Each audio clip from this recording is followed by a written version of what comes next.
So let's get into what makes a great leader.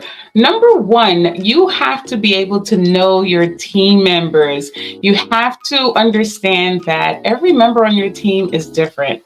They have different strengths, they have different opportunities, so you cannot manage everyone the same way.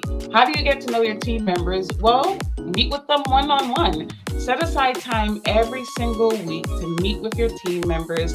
This way, you can discuss those strengths because you always want to build them up. But then this gives you an opportunity to discuss those opportunities so that you can now help them become more productive. It also gives you an opportunity to know what their goals are. So many times throughout the day, all we're thinking about is business, business, and production, production. But a lot of times we don't even know what our employees have in mind. What is their next step? What do they want to do? Do they even enjoy working within your department? These are things that you will never know if you don't meet with your people. So know each team members, get to know them on a personal level. That way you're going to be able to inspire them to do better and to become the best versions of themselves. The second thing is leading by example. A lot of times you have to understand that your employees, they are paying attention. So when it comes to coming in on time, now I know when it comes to leadership, you guys have different schedules, but a lot of employees are watching to see if you are the type of leader who comes in hours late, does the absolute minimum during the day, and then leaves early. Your team start to feel like, wow, okay, so I'm out here working by myself and I'm not even getting any directives from my leader because they're never even around, right? Also, spend time with your team. So many times we tend to be stuck in our offices all day long, and then you have no idea what's going on your floor. Step out of your office, talk to your team members, get to know what they're doing during the day so that you'll be able to have a better eye on different situations when they arrive, right?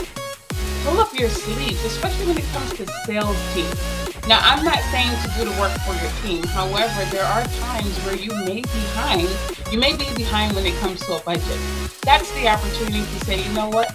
Let me pull up all this. Let me jump in there on the sales floor with my team members and show them how it's done. You could also create different competitions to actually raise the excitement within your team. Here's another thing. When it comes to gossip and slander, sometimes a lot of leaders, they fall victim to this, right? Remember, your employees are always watching what you do. So if they feel that you're always gossiping and talking about other people, that's not setting a good example. So now they feel it's okay also. Be aware of how you're treating your peers as well, because they are looking at how you treat other managers on your level, below you, or higher. So when they start to see someone who exhibits true leadership, number one, they aspire to be just like you. They look up to you, they trust you, and now you have the open door for your team to feel comfortable talking to you about their opportunities, about their wins, and that's how you're going to be able to grow a successful, dynamic, and productive team. Let me know your thoughts. See you in the next video.